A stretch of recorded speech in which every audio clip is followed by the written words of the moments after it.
Waalaikumsalam warahmatullahi wabarakatuh. Bagaimana kabarnya hari ini? Baik, Bu. Alhamdulillah. Sebelum pembelajaran hari ini kita mulai, kita membaca Bismillah dulu ya.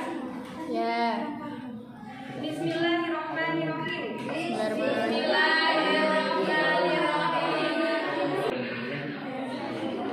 Saya absen dulu ya, anak-anak. Hari ini siapa ya yang tidak masuk? Winda sama Winda. Putra Bu, nggak masuk. Keadaannya sehat walafiat. Oke, hari ini kita ada yang tahu kita mau belajar apa? Belum tahu Bu. Belum tahu Bu. Ada yang ingat materi minggu lalu? Apa itu? Tidak, saya ingat Bu. Apa ya? Salah. Minggu lalu kita belajar sholat 5 waktu. Ada yang tahu sholat 5 waktu itu sehari itu berapa kali? 50 kali, Bu.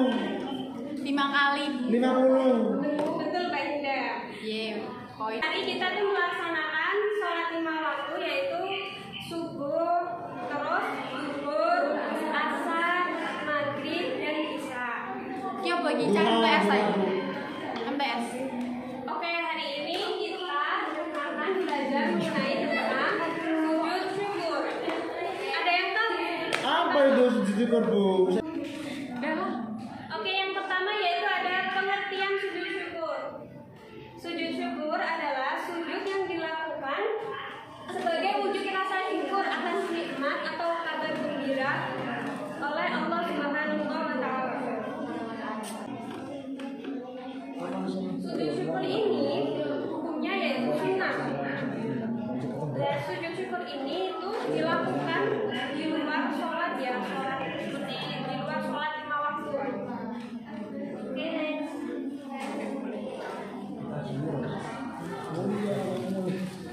Yang kedua yaitu ada sebab-sebab sujud syukur. Ada tahu kan yang pertama yaitu Mendapatkan nikmat dari Allah Subhanahu wa Ta'ala. seperti pada gambar Apa itu, Bu? di dalam gambar ini seperti saat kita kelaparan 2 hari tidak makan atau tidak minum, tiba-tiba ada tetangga kita atau teman kita memberi makanan, kita sangat bersyukur karena kita kan sedang kelaparan dan tidak makan selama 2 hari. Itu bisa kita lakukan sujud syukur karena atas nikmat Allah melalui perantara tetangga kita diberi makanan. Yang kedua yaitu terhindar dari bahaya atau musibah. Seperti pada gambar saat kita mengendarai motor ya atau mobil, kita mau kecelakaan atau enggak, tapi kita hampir kecelakaan, tapi alhamdulillahnya kita selamat dari mara bahaya itu. Kita bisa melakukan sujud syukur karena pada saat itu kita merasakan bahwa kita diberi hidup, kesempatan hidup lagi, jadi kita bisa melakukan sujud syukur tersebut.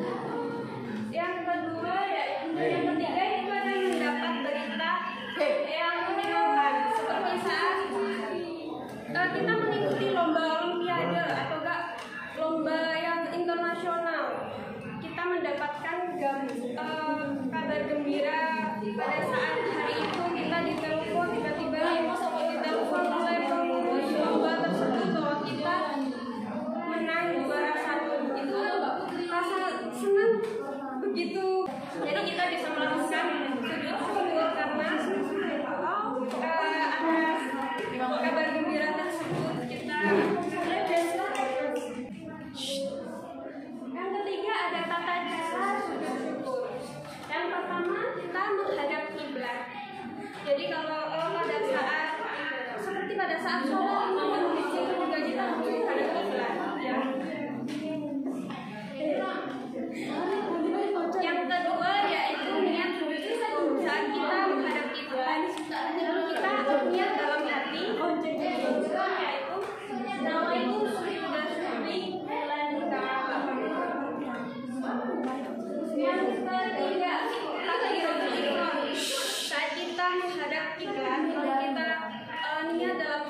Tapi dia api.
Waalaikumsalam warahmatullahi wabarakatuh. Assalamualaikum warahmatullahi wabarakatuh. Waalaikumsalam warahmatullahi wabarakatuh. Sabah khair. Kaifa haluk? Alhamdulillah. Oke. Di sini saya akan menjelaskan sebuah mata pelajaran tentang Asmaul Husna. Ada yang tahu jumlah Asmaul Husna ada berapa? Berapa? 99. Jumlah Asmaul Husna itu 100, jumlah 1 ada berapa? 99. Nah, pinter kan anak semua? Sudah semua. Kita langsung saja ya, pengertian dari Asmaul Husna. Pengertian Asmaul Husna adalah bahasa nama-nama baik. Sedangkan menurut istilah Asmaul Husna itu diartikan sebagai nama baik yang dimiliki Allah sebagai bukti keagungan dan kemuliaannya. Nah, Rasulullah SAW menjelaskan bahwa Asmaul Husna jumlahnya 99, sebagaimana diterangkan dalam Al-Hadis. Sesungguhnya Allah mempunyai 99 nama, yaitu 100 kurang 1. Barang siapa yang memilikinya, insya Allah akan didoakan oleh Amin. Nah, manfaat dari Asmaul Husna itu yang pertama membuka pintu rezeki. Barang siapa yang mengamalkannya, insya Allah akan dibukanya pintu rezeki yang banyak. Yang kedua, mendapatkan kemudahan. Manusia pasti memiliki akan mendapatkan cobaan dan ujian secara caranya masing-masing.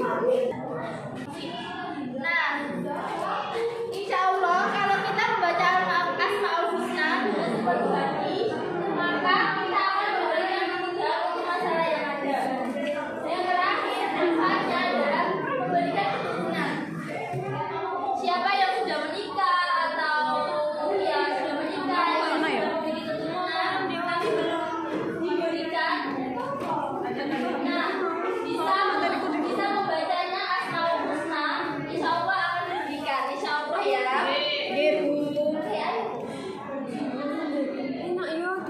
Allah Subhanahu wa Ta'ala memiliki nama 5 nama yang baik, 5 diantaranya 99 Asmaul Husna, yaitu Al-Aziz, Al-Wahhab, Al-Fatah, Al-Hayyum, dan Al-Hadi. Nah, yang pertama itu Al-Aziz, yang maha perkasa. Yang pertama yaitu Al-Aziz, yang maha perkasa. Allah itu maha perkasa, tidak dapat diukur atau disamaratakan dengan perkasaan yang lainnya di antara manusia yang lain. Yang kedua yaitu Al-Wahhab, yang artinya maha pemberi. Al-Wahhab berarti maha pemberi. Maksudnya hanya Allah saja yang paling banyak memberi. Dia memberi berulang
yang bersabar itu sesuai Asmaul Husna, yakni As-Sabur, yang artinya adalah maha sabar. Dan yang terakhir contohnya adalah bersikap lemah lembut, sopan dan santun. Ini sesuai Asmaul Husna, yakni Al-Latif, yang artinya maha lembut. Nah, sekarang kita akan memulai ice breaking-nya, oke? Oke ya, anak-anak, mohon ya supaya gimana ya, relax ototnya. Iya Bu, kita akan mulai dari ini. Jadi katanya itu Pak Sabar. Ada yang sudah tahu? Belum. Saya mau tanya ini gimana? Ya nggak apa-apa, berdiri dulu nggak apa-apa. Enak kok permainannya. Gini, semisal saya ngomong ya, Pak Sabar berkata, jadi sampean semua itu menjalankan kalimat saya. Kalau saya nggak ada kata-katanya imbalannya Pak Sabarnya berkata, berarti nggak usah dijalankan. Oke ya. Oke, mohon ya. Ini benar. Bisa. Oke, nanti kalau benar nggak apa-apa wes. Tak kasih hadiah langsung ke pengunjung. Oke, semangat. Saya semangat. Ya Bu. Ya Bu. Saya semangat ya, semangat ya udah.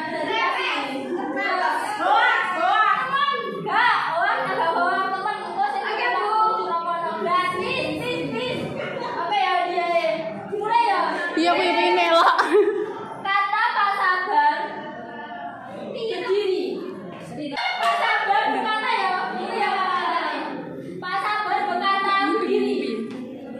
Pak Sabar berkata pegang telinga, pegang hidung. Pak Sabar berkata duduk. Aduh Cay. Pak Sabar berkata berdiri. Pak Sabar berkata tepuk tangan. Tepuk tangan lagi.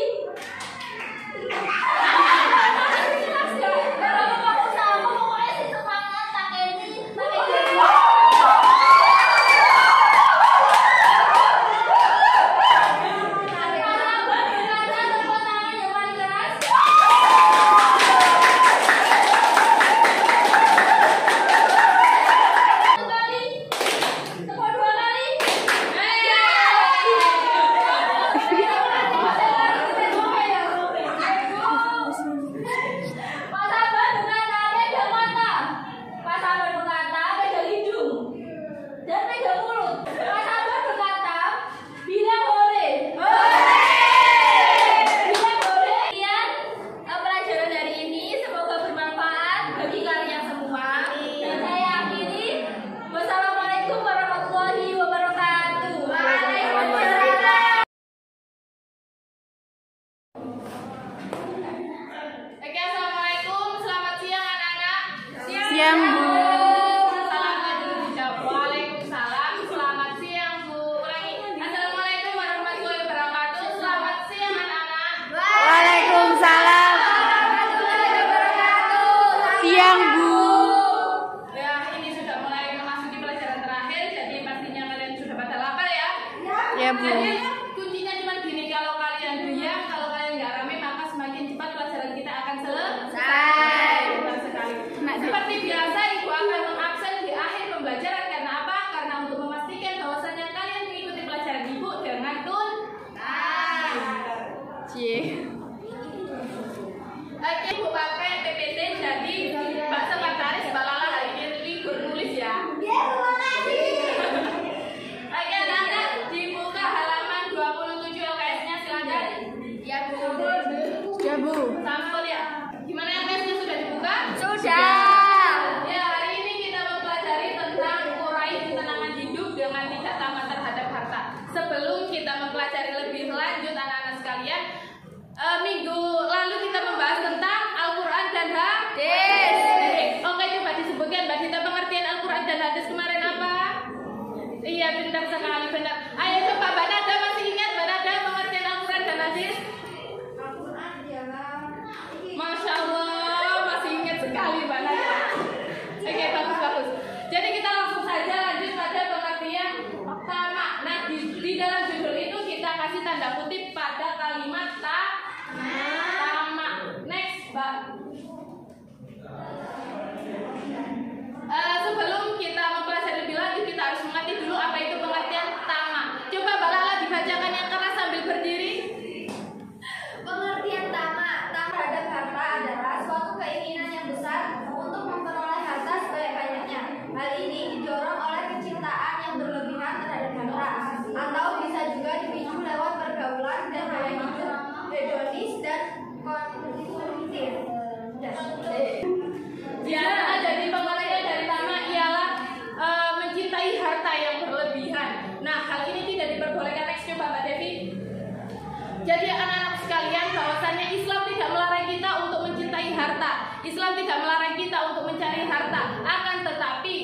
kutipnya Islam mengingatkan kepada kita agar supaya kecintaan kita terhadap harta itu bukan menjadi suatu tujuan hidup. Karena apa anak-anak sekalian? Karena memang tujuan hidup yang hakiki adalah bukan kesenangan memiliki harta sebanyak-banyaknya. Oleh karena itu Allah berfirman dalam surat Al-Kahfi, coba teks Mbak Devi. Nah, ayo coba Mbak Dea coba dibaca sambil berdiri yang keras biar teman-temannya kedengaran.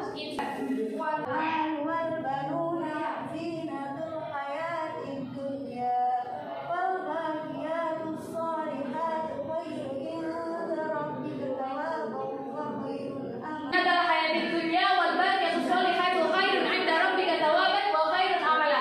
Masya Allah, harta dan anak-anak itu hanyalah perhiasan dunia. Jadi buat apa kita mencari sebanyak-banyaknya, apalagi kita sebagai umat muslim melupakan kewajiban kita, melanggar hal-hal yang dilarang oleh Allah Subhanahu wa taala hanya demi sedangkan harta tidak kita bawa mati. Makanya jangan tamak, jangan sibuk mencari harta, siang malam mikirin gimana caranya dapat uang, gimana caranya dapat uang lebih banyak lagi. Masya Allah, jangan seperti itu. Karena apa? Karena aslinya harta meskipun sedikit, kalau kita bersyukur maka itu akan menjadikan nikmat kita.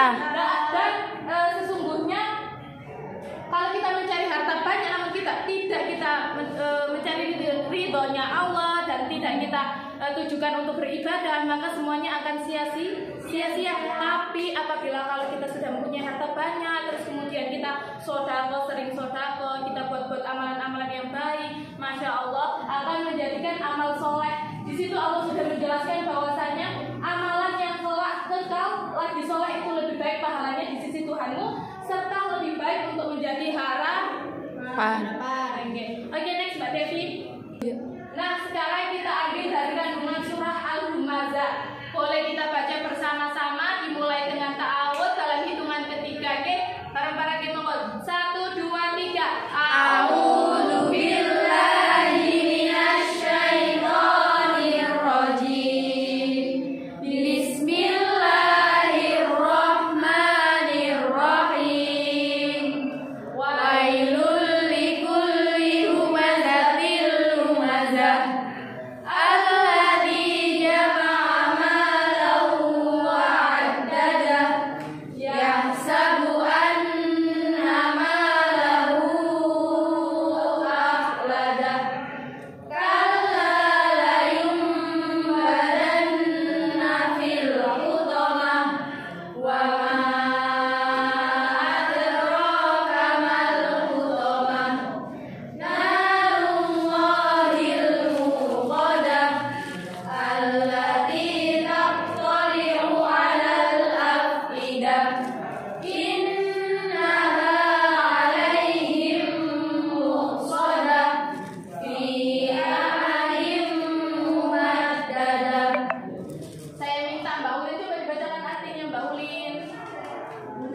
Oh, Bunar. Silakan ya Mbak Bunar. Bisa bantu Mbak Jaya. Silakan, Masya Allah. Artinya celakalah bagi setiap pengumpat lagi mencela yang mengumpulkan harta dan menghitung-hitungnya. Dia mengira bahwa hartanya itu dapat mengekalkannya.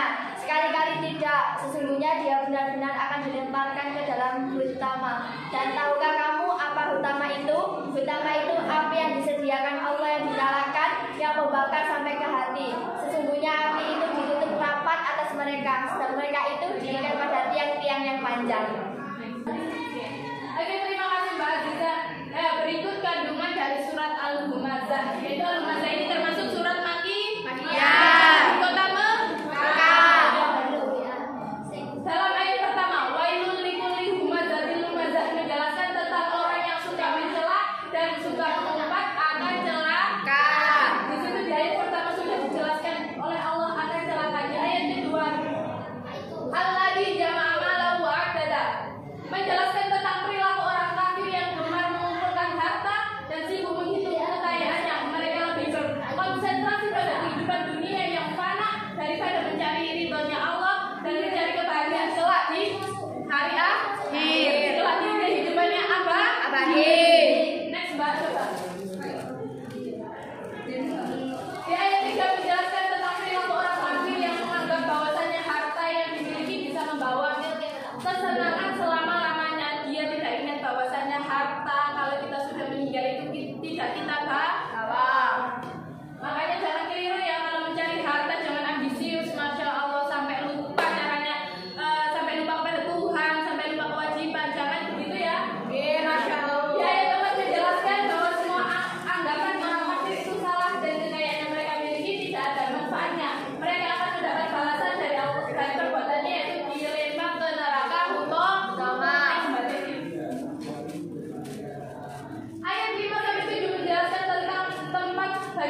kita akan mencari uang ataupun membantu suami mencari nafkah ya.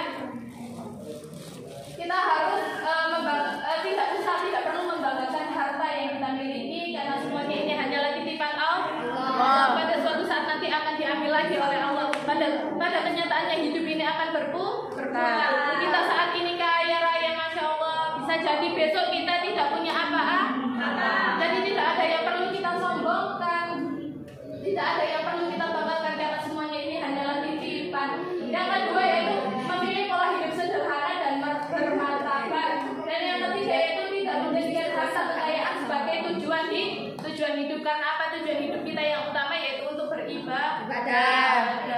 Kita di dunia ini hanya ladang untuk mencari sangu untuk nanti di alam akhirat. Kehidupan yang ada di. Nah, jangan menjadikan harta kekayaan kita itu lalai, menjadikan kita lalai kepada Allah Subhanahu Wa Taala. Apalagi sampai menghalalkan segala cara untuk mendapatkan uang. Biasanya itu korupsi. Nah, terus biasa itu kalau ada itu kayak apa ya? Biasanya itu kalau mau pengen jadi orang yang berpangkat tinggi. Nah, biasanya dia itu melakukan apa? Nah, Korupsi. Suap. Nah, suap. Melakukan suap. Terus kita harus mencari harta yang halal. Itu adalah kunci pertama. Menanamkan kesadaran bahwa harta kekayaan yang dimiliki merupakan amanah yang akan dimintai pertanggungjawaban di hadapan Allah Subhanahu Wa Taala kelak di yaumul qiyamah. Jadi meskipun mempunyai harta sarung pentul aja misalnya ya, mesti nantinya dimintai Allah pertanggungjawaban. Sarung pentul ini mau buat apa? Nanti kok tiba-tiba diganti plus pokoknya aku yang